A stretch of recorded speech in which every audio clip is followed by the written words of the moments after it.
Exploring literature. Discovering the art of literary criticism. Welcome, dear learners. This is Teacher Jen. I'm Teacher Kim, and today we're diving deep into the world of literary criticism. Whether you're an avid reader or simply curious about the great secrets of literature, this episode is for you. So grab a cup of tea, get comfy, and let's embark on this enlightening journey together. Before we dive into the essentials of literary criticism, let's start with the basics. Literary criticism is a field of study that seeks to understand and appreciate literature's various aspects, including its themes, characters, style, structure, and cultural context. Furthermore, literary criticism is like peeling the layers of an onion. It's about analyzing, interpreting, and evaluating a piece of literature to understand its deeper meanings. Are you ready to learn more? Alright, let's break it down into its different types.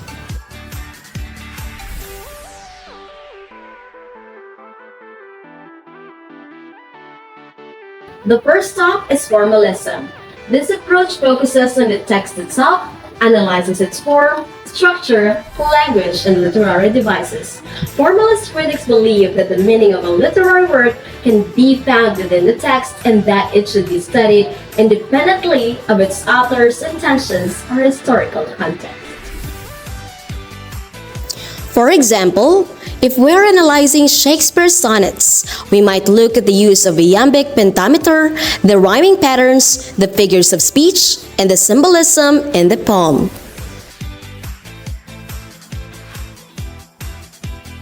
Second is the biographical criticism. Well, what do you think is the focus of this criticism? I believe it is the understanding of the literary text. Well, that's true, but this criticism also focuses on understanding the literary work by examining the author's life and experiences. For instance, the American enigmatic poet Emily Dickinson, her poetry revolved around her personal relationships. Her poems often delved into themes of love and death, and her own experiences with unrequited love and the deaths of close family members.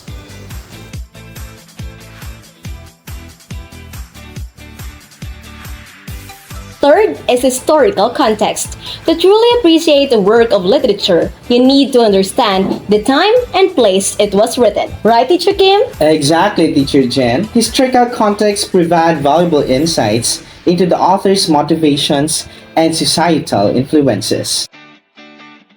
Take Jane Austen's novels.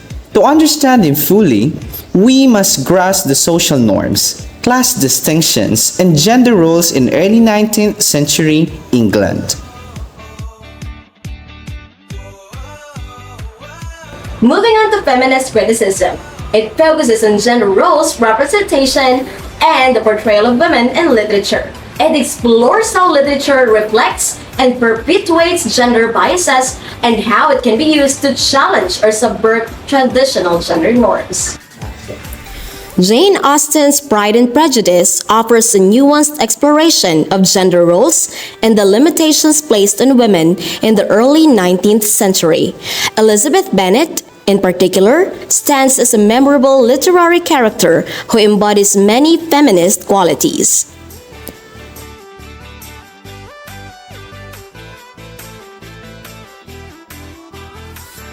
And we also have the Marxist criticism. This one analyzes literature in terms of economic and class structures. It examines how literature reflects and critiques societal inequalities, power dynamics, and economic systems. Oscar Wilde's The Nightingale and the Rose can be analyzed through a Marxist lens to explore themes of economic inequality, class struggle, the commodification of nature, labor exploitation, and the dehumanizing effects of capitalism.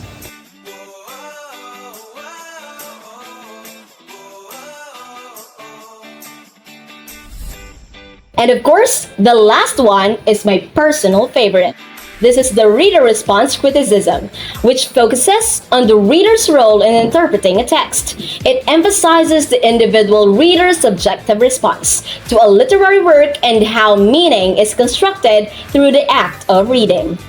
Interesting. So your interpretation of a novel might differ from mine, and that's perfectly okay.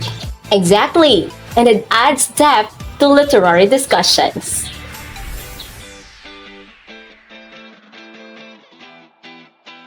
Hence, literary criticism helps us in exploring the text. It deepens our understanding of human nature, society, and the world around us. It also helps us connect with the past, the present, and future. Moreover, it preserves the legacy of great authors and their works. When you read a book, you become part of an ongoing dialogue with writers, critics, and fellow readers throughout history. Dear learners, as we conclude this enlightening journey into literary criticism, I hope you've gained a deeper appreciation for the art of analyzing literature. Remember, reading is not about flipping pages. It is about exploring human experiences one word at a time.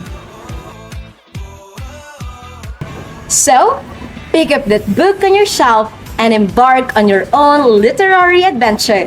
And don't forget to share your thoughts with fellow readers. Until next time, keep reading, keep exploring, and keep critiquing. This is Teacher Kim, This is Teacher Jen, signing off from exploring literature, Discovering the Art of Literary Criticism. See you next time!